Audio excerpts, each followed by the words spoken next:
저주란 단어를 찾아보면 이런 의미를 가지고 있습니다. 남에게 안 좋은 일이나 불행이 일어나길 빌고 바라는 것, 한마디로 아주 무서운 행위란 것이죠. 가끔은 이런 저주가 물건에 전해지는 경우도 있는데요. 오늘은 그런 저주받은 물건들에 관해 소개해보려 합니다.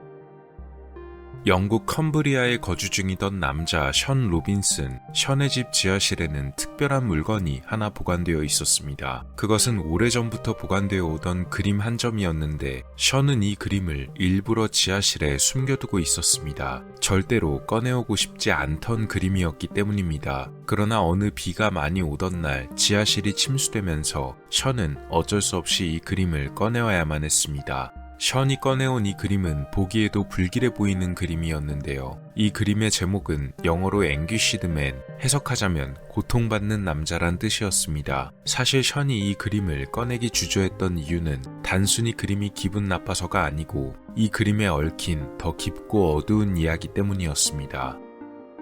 이 그림은 원래 션의 할머니가 소유하고 있던 물건이었습니다. 할머니는 작가의 이름은 전혀 기억을 할 수 없었다고 하는데요. 아마도 무명 작가의 그림이었을 것입니다. 그런데 이 그림에 대한 할머니의 설명은 조금 기묘했습니다. 이 그림이 그려진 그 과정이 매우 특이했기 때문입니다. 할머니의 설명에 따르면 이 그림은 물감 하나만이 아닌 다른 재료를 함께 섞어서 그려냈다고 합니다. 그것은 다름 아닌 혈액이었습니다. 작가는 그것을 물감에 섞어 그림을 완성했다는 것입니다. 이 그림은 그래서 저주가 들렸다는 설명이 이어졌는데 단순히 그림이 그려진 과정만이 기묘한 것은 아니었나 봅니다. 왜냐면 그 작가와 이후 연락이 끊겨 수소문에 알아보니 그림을 그린 뒤 얼마 후에 목숨을 잃었다는 소식을 들었기 때문입니다. 따로 유서는 남겨진 것이 없었다고 하네요.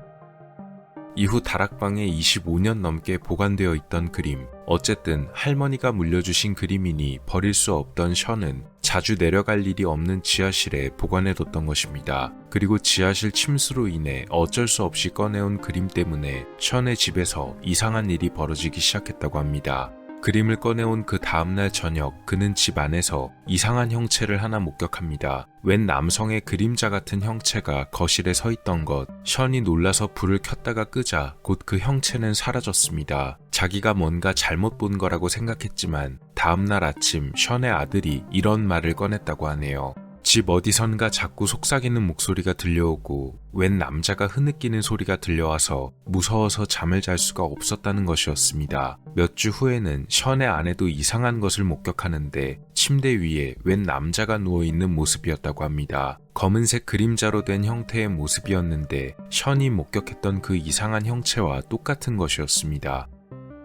결국 션은 이 그림에 정말로 저주가 걸려있다고 생각했으며 이 저주받은 그림에 관해 널리 알리기로 마음먹습니다. 그는 2011년 유튜브에 이 그림에 관한 영상을 하나 올렸는데요. 이미 2010년에 이 작품에 대한 영상을 하나 올리긴 했지만 2011년에 올려둔 영상은 조금 다른 내용이었습니다. 그림이 보관되어 있는 방을 몇 시간 동안 카메라로 촬영한 것이었습니다. 영상 안에 들어있는 내용은 꽤 놀라운 것이었습니다. 영상이 촬영된 몇 시간 동안 초자연적 현상이 벌어진 것인데 새벽 4시에 방문이 누구의 도움도 없이 저절로 닫히는 장면, 또 알 수 없는 큰 소리와 함께 뭔가를 긁어대는 소리가 녹음되기도 했습니다. 영상 속 추가 설명에 따르면 그림을 위층에 보관한 뒤 화장실에 간 아내의 머리카락을 누군가 세게 잡아당기는 이상한 일도 일어났다고 합니다. 션의 이 영상은 공개 이후 꽤 많은 조회수를 기록했으나 곧 여러 사람들에게 조작된 영상이 아니냐는 말을 들었습니다. 대다수의 사람들은 이 문이 닫히는 장면도 낚싯줄 등을 이용한 속임수일 거라고 말했는데요. 션도 사람들의 이런 반응에 대해 충분히 이해한다며 좀 더 구체적인 설명이 가능한 합리적인 방법을 찾고 있다고 말했습니다. 어쨌든 션은 이 고통받는 남자 그림에 이상한 힘이 있으며 그림을 팔아달라는 요청을 여러 번 받기는 했지만 저주받은 그림을 남에게 넘길 수는 없다며 거절했고 대신 가족이 시달리지 않게 다시 지하실에 보관했다고 합니다. 이 그림에 대한 흥미로운 이야기를 전해들은 영화 제작사에서 작품을 소재로 공포 영화를 제작하기로 했다고 하네요. 영화 제목은 소재가 소재인 만큼 앵귀시드. 2016년에 제작 예정 소식이 들려오기는 했지만 언제 시작이 될지는 현재까지도 결정되지 않은 것으로 보입니다. 사람들은 션과 그의 가족이 주장했던 이상한 일들에 관해 무조건 믿기보다는 신중하게 접근해야 된다는 의견을 내놨습니다. 과연 정말 이 그림에는 저주가 서려 있는 것일까요?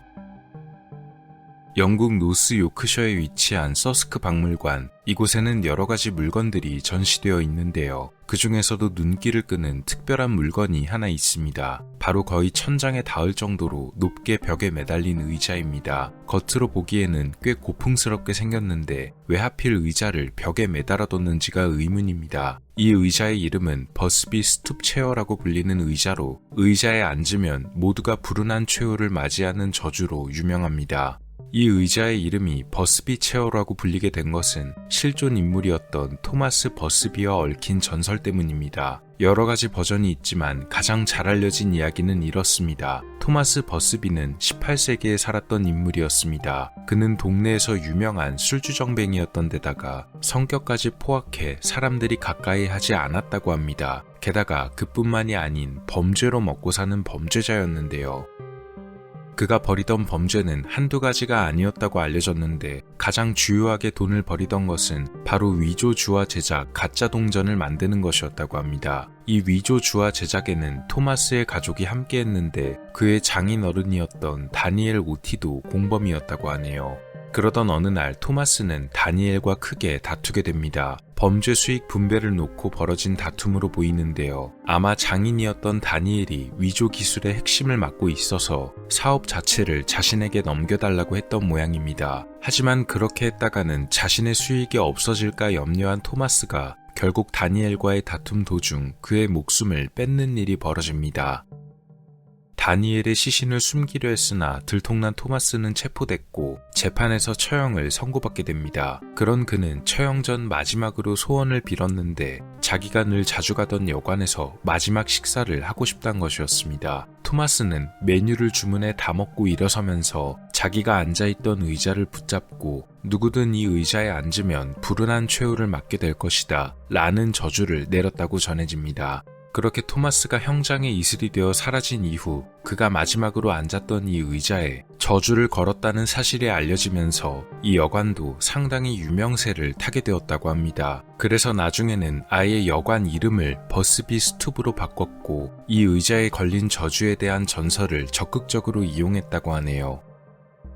다만 이 의자에 걸린 저주가 단순한 전설은 아니었던 모양입니다. 저주가 걸렸다는 전설에 코웃음을 치고 의자에 앉았다가 정말로 비극적인 최후를 맞이한 몇 가지 사례들이 전해집니다. 1894년 이 의자에 앉았던 굴뚝 청소부로 일하던 어느 남성, 그는 호기롭게 이 의자에 앉아 술 한 잔을 마시고 일어났다가 다음날 아침 광장 한가운데에서 숨진 채로 발견되었다고 합니다.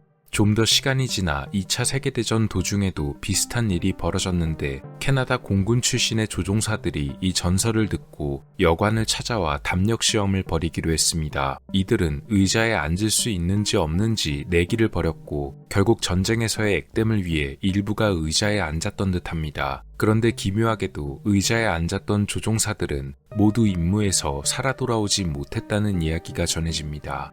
1967년에는 영국군 소속의 한 군인이 여관을 찾아와 의자에 앉아보는 대담한 행동을 벌였다고 합니다. 그런데 그는 여관에서 나와 차를 몰고 집으로 가던 도중 나무에 충돌하는 교통사고를 당해 목숨을 잃었다고 하네요. 또한 1970년대에도 한 건축업자가 이 의자에 잠시 앉았다가 몇 시간 뒤 지붕을 고치던 중 추락해 눈을 감았다는 이야기도 전해집니다.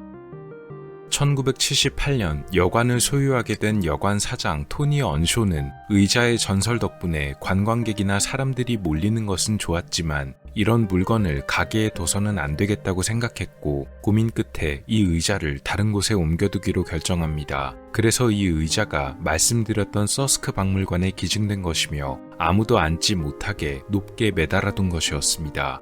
그런데 이 버스비의 저주받은 의자에 관해 나중에 조금 흥미로운 사실이 하나 밝혀지는데요. 이 의자의 전설에 관해 들었던 역사학자 아담 보엣은 의자를 이리저리 둘러보다가 이상한 점을 찾아냈습니다. 바로 이 의자가 18세기의 기술로 만들어진 것이 아니었다는 것. 의자가 제작된 기술과 그 모습을 면밀히 살펴보니 알려진 전설의 내용대로 1700년대가 아니고 1800년대에 가서야 도입된 기술로 만들어졌다는 것이었습니다.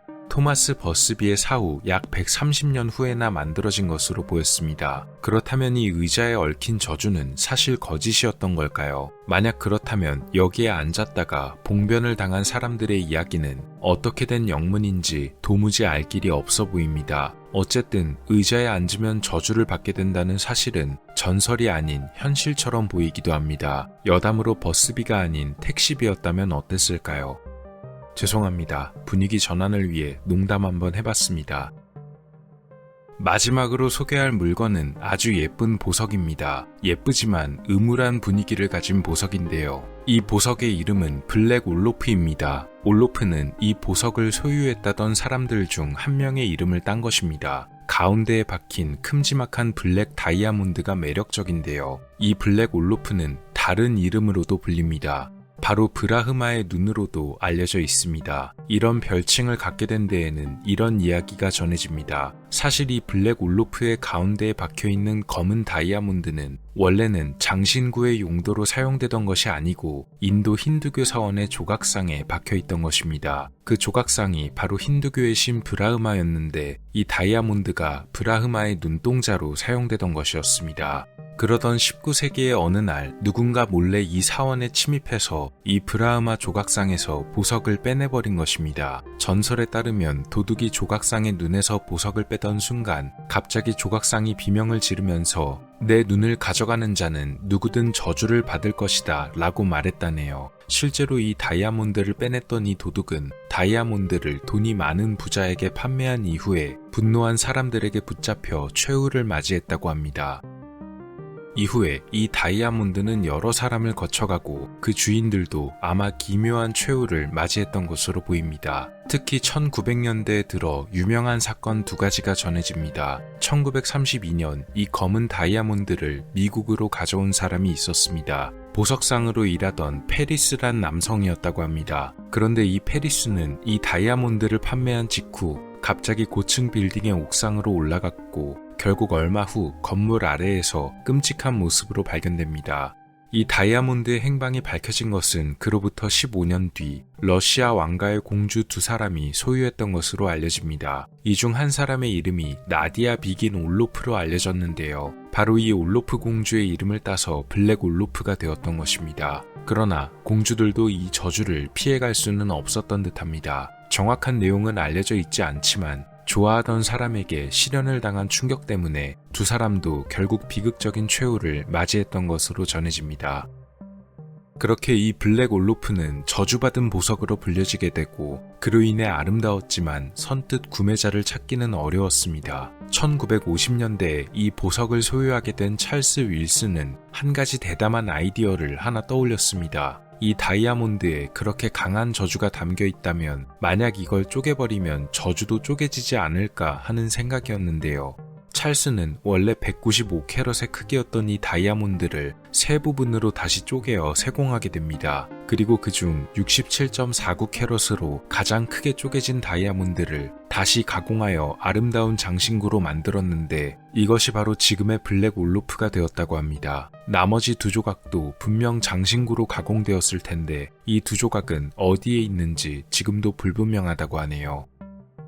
다만 이 블랙 올로프 전설에는 몇 가지 허점이 섞여 있습니다. 첫 번째로 보석 전문가들의 의견에 따르면 인도에서 이런 검은 다이아몬드가 나올 확률이 거의 없다는 것. 두 번째로 이 검은색이란 색깔 자체가 힌두교에서는 오히려 종종 부정적인 색으로 여겨지기 때문에 중요한 종교적인 조각상에 사용되었을 확률이 무척 낮다는 것. 또 이 다이아몬드의 저주에 관한 이야기도 허점이 존재하는데 보석을 판매했다는 미국의 보석상 페리스의 최후에 관한 것입니다. 그의 이름이나 사고가 공식적으로 확인이 안 된다는 것입니다. 또한 나중에 보석의 소유주가 되었다는 러시아의 공주들, 이 공주들의 이름을 바탕으로 여러 사람들이 조사를 벌였지만 한 명은 공주였다는 증거가 전혀 없었으며 다른 한 명은 전설에 등장하던 시기에 이미 나이가 80대 후반이었습니다. 좋아하던 사람에게 실연을 당해서 신변을 비관했다기에는 나이가 지나치게 많은 편이었고 신빙성이 매우 낮아 보였습니다. 종합해보자면 아마도 제 개인적인 생각에는 어쩌면 이 블랙 올로프에 지나치게 큰 가치를 부여하기 위해 누군가 몇 가지 서사와 전설을 붙이면 좋겠다고 생각했고, 보통은 보석에 아름다운 이야기를 붙이는 것이 좋지만 다이아몬드가 검은색을 띠고 있었기 때문에 일부러 무섭고도 매력적인 이야기를 지어넣은 것이 아닐까 합니다. 어쨌든 정말로 덕분에 유명해지기는 했으니 의도대로 흘러간 것처럼 보이기는 하네요. 저주의 전설이란 것이 참 섬뜩하면서도 한편으로는 어두운 매력을 지녔다는 점 때문에 관광객을 불러 모으거나 또 가치가 높아지기도 하는 것 같습니다. 저주 등의 미신을 별로 믿고 싶지는 않은 편이지만 굳이 벌집을 건드리고 싶지는 않다는 생각도 동시에 드네요. 세계의 저주받은 물건들에 관한 이야기였습니다. 오늘 영상은 어떠셨나요? 다음 시간에도 더 많은 이야기들로 찾아뵙도록 하겠습니다. 미스터리 큐브였습니다. 감사합니다.